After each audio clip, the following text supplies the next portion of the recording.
Hello everyone, मैं संध्या आप सभी का संध्या बायोलॉजी क्लासेस में ढेर सारा स्वागत करती हूँ। आज फिर से हम लोग नई क्लास स्टार्ट करने जा रहे हैं। उम्मीद करते हैं आप लोग स्वस्थ होंगे, मस्त होंगे, अपनी पढ़ाई में व्यस्त होंगे।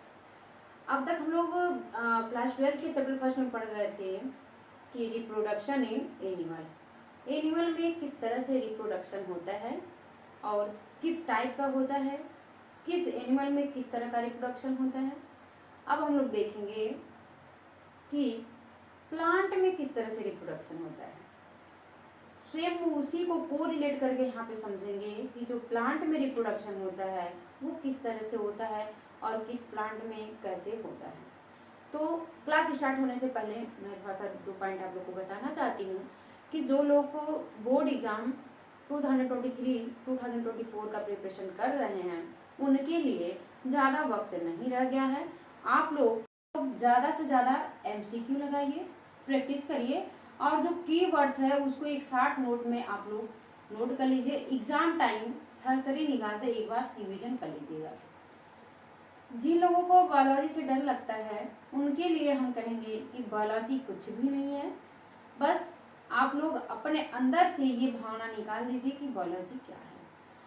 बायोलॉजी पढ़ने वाले वैसे भी कभी ना रुकते हैं ना थकते हैं, बायोलॉजी वाले कंटिन्यू लगे रहते हैं। तो आज हम लोग क्लास स्टार्ट करेंगे और आप लोग पेन कापी लेकर के रेडी हो जाइए और आइए देखते हैं प्लांट में रिप्रोडक्शन किस तरह से होता है। अब प्लांट में जो पहले हम उसके जो भी उसकी रिप्रोडक्शन की प्रक्रिया है वो है प्लांट की फ्लावर, जो भी फ्लावर है यानी पुष्प से होती है। तो ये जो पुष्प है उसके बारे में हम लोग देखेंगे कि जिसके अंतर्गत हम लोग पुष्प के यानी फ्लावर के बारे में अध्ययन करते हैं, स्टडी करते हैं, उसे हम लोग कहते हैं फ्लोरीकल्चर। यानी कि जब हम लोग पुष्प के बारे में डिस्कस करेंगे, अध्ययन करेंगे, एक्सप्लेनेशन करेंगे, उसको कहते हैं फ्लोरीकल्चर। फ्लोरीकल्चर के अंतर्गत हम लोग देखेंगे फ्लावर में किस तरह से रिप्रोडक्शन होता है, किस तरह से न्यू प्लांट का निर्माण होता है और किस तरह से एक नई स्पीसीज प्लांट अपना बनाता है, तो उसके बारे में हम लोग देखेंगे। आइए स्टार्ट करते हैं क्लास को, रेडी हो जाइए। पहले रिप्रोडक्शन इन फ्लावरिंग प्लांट।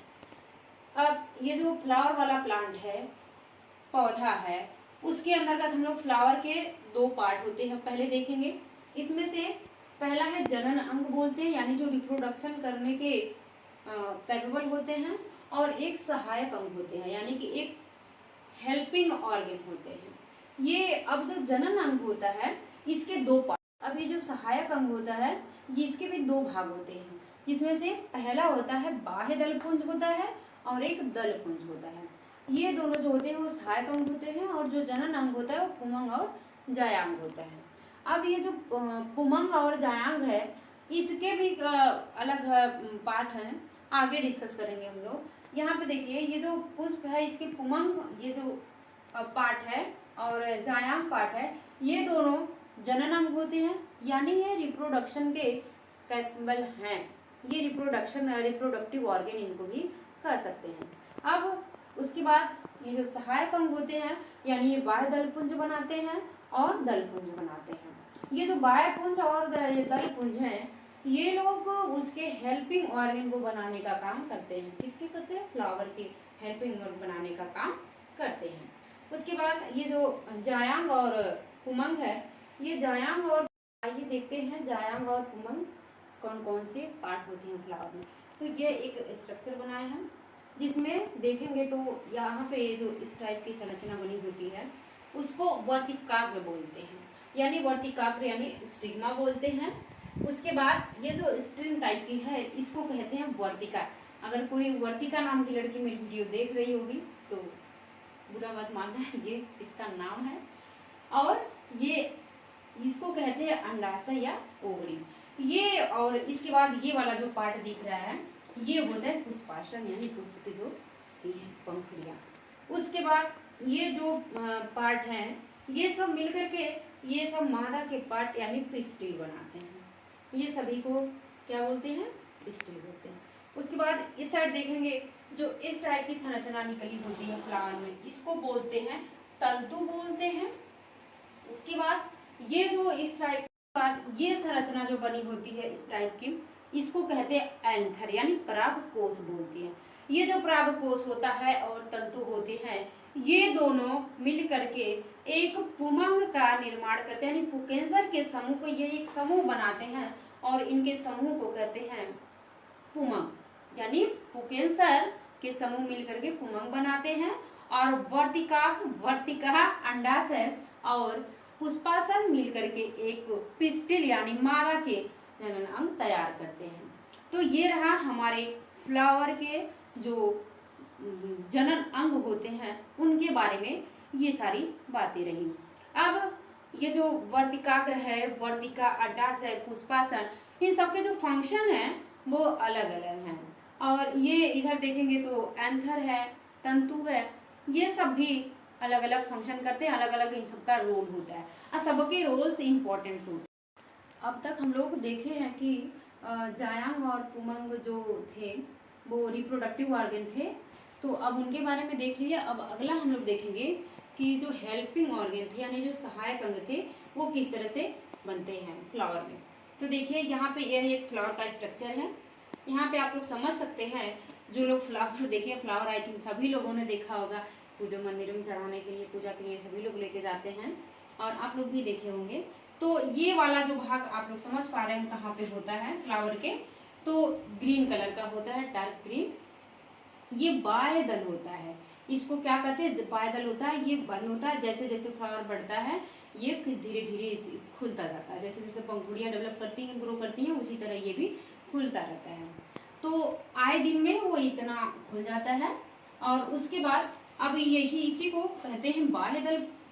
और ये बाह्यदल यानी सेपल्स होते हैं और ये सेपल, ये एंथर और तंतु जो थे ये दोनों, इसके ऊपर के जो कवच है, फॉर एग्जाम्पल समझ लो कवच ही बोल दे रहे हैं, जो कि ये उसकी पंखुड़ियाँ हैं, फ्लावर की पंखुड़ियाँ आप लोग समझ सकते हैं, सारे फ्लावर की पंखुड़ियाँ अलग अलग होती हैं।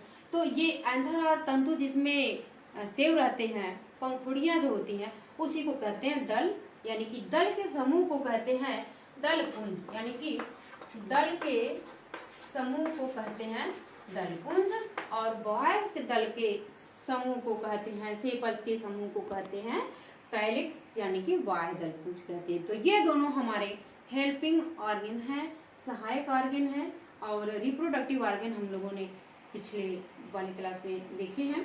इसके बाद अब हमारा नेक्स्ट वाला आता है कि ये जो बाह्य दलपुंज, जायांग, पुमंग, ये सब हम जो पढ़ रहे हैं ये क्या क्या है। तो आइए थोड़ा इसके स्ट्रक्चर के बारे में समझते हैं। और रिप्रोडक्टिव को कहते हैं दल, यानी कि दल के समूह को कहते हैं दलपुंज, यानी कि दल के समूह को कहते हैं दलपुंज और बाह्य दल के समूह को कहते हैं, सेपल्स के समूह को कहते हैं कैलिक्स, यानी कि बाह्य दलपुंज कहते हैं। तो ये दोनों हमारे हेल्पिंग ऑर्गन हैं, सहायक ऑर्गन हैं और रिप्रोडक्टिव ऑर्गन हम लोगों ने पिछले वाली क्लास में देखे हैं। इसके बाद अब हमारा नेक्स्ट वाला आता है कि ये जो बाह्य दलपुंज, जायांग, पुमंग, ये सब हम जो पढ़ रहे हैं ये क्या क्या है। तो आइए थोड़ा इसके स्ट्रक्चर के बारे में समझते हैं और रिप्रोडक्टिव ऑर्गन्स को आगे बढ़ाते हुए देखेंगे कि जो पुष्प की आंतरिक संरचना, आंतरिक का मतलब होता है यानी कि अंदर की संरचना। अब बाहर से अंदर की ओर क्या प्रक्रियाएं होती है, कौन कौन से अंग होते हैं पुष्प में देखेंगे। तो आइए, ये बाह्य दलपुंज है, सेकंड पे दलपुंज है और थर्ड पे पुमंग है और फोर्थ पे जायांग है। यानी कि ये जो दलपुंज है और दलपुंज और बाह्य दलपुंज है ये दोनों सहायक अंग है और ये जो पुमंग मेल का पार्ट है और जायांग फीमेल का पार्ट है। ये चार पार्ट हैं जो मैंने बताया, जो बाहर से अंदर की ओर यानी पुष्प के बाहर से अंदर की ओर आते तरफ का ये पार्ट था। उसके बाद देखेंगे कि पुष्प की आंतरिक संरचनाएं किस तरह की होती हैं, आंतरिक संरचनाएं में क्या क्या प्रक्रियाएं होती हैं, उनमें क्या घटनाएं घटित होती हैं। उसके बाद रिप्रोडक्टिव ऑर्गन्स को आगे बढ़ाते हुए देखेंगे कि जो पुष्प की आंतरिक संरचना, आंतरिक का मतलब होता है यानी कि अंदर की संरचना। अब बाहर से अंदर की ओर क्या प्रक्रियाएं होती है, कौन कौन से अंग होते हैं पुष्प में देखेंगे। तो आइए, ये बाह्य दलपुंज है, सेकंड पे दलपुंज है और थर्ड में पुमंग है और फोर्थ पे जायांग है।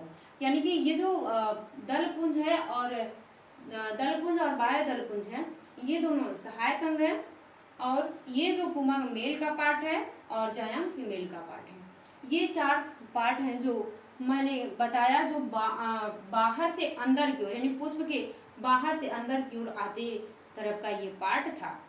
उसके बाद देखेंगे कि पुष्प की आंतरिक संरचनाएं किस तरह की होती हैं, आंतरिक संरचनाएं में क्या क्या प्रक्रियाएं होती हैं, उनमें क्या घटनाएं घटित होती हैं, उसके बारे में देखेंगे। तो ये जो घटनाएं हैं और इनकी संरचना है, ये समूह को ही कहते हैं बाह्य दलपुंज, यानी कि बाह्य दल के समूह को बाह्य दलपुंज कहते हैं। ये देख सकते हैं दलपुंज यहाँ पे है। उसके बाद यानी इसको कैलिक्स कहते हैं, कैलिक्स, करोला, एंडोशियम, गाइनोशियम सब आगे बताएंगे। अभी यहाँ पे आप लोग धीरे धीरे समझते चलिए और कुछ की पॉइंट्स को नोट डाउन करते चलिए। अब यहाँ पे देखेंगे कि ये वाला जो स्ट्रक्चर हम लोग वहाँ पे देख रहे थे, जो तंतु बना रहा था और एंथर था, इसको एंथर कह रहे थे, और ये हमारा तंतु था, ये वाला पार्ट, ठीक है। अब ये जो तंतु है, इसके ऊपर से एक ये जो बना हुआ है कवच इसका, उसको क्या बोलते हैं, दलपुंज बोलते हैं। ये जो दलपुंज होता है, यानी कि इसको दल और दल के समूह को ही क्या कहते हैं, दलपुंज कहते हैं। तो ये दोनों जो पार्ट्स हैं, यानी कि ये जो हेल्पिंग ऑर्गन्स हैं, उसको आप लोग आई थिंक समझ गए होंगे कि बाह्य दलपुंज क्या होता है और दलपुंज क्या होता है। इनके फंक्शन हम लोग आके देखेंगे। अभी यहाँ पे बस हमको इतना समझना है इस फ्लावर में। पॉइंट हमारा आता है निषेचन से पूर्व, निषेचन से पूर्व संरचनाएं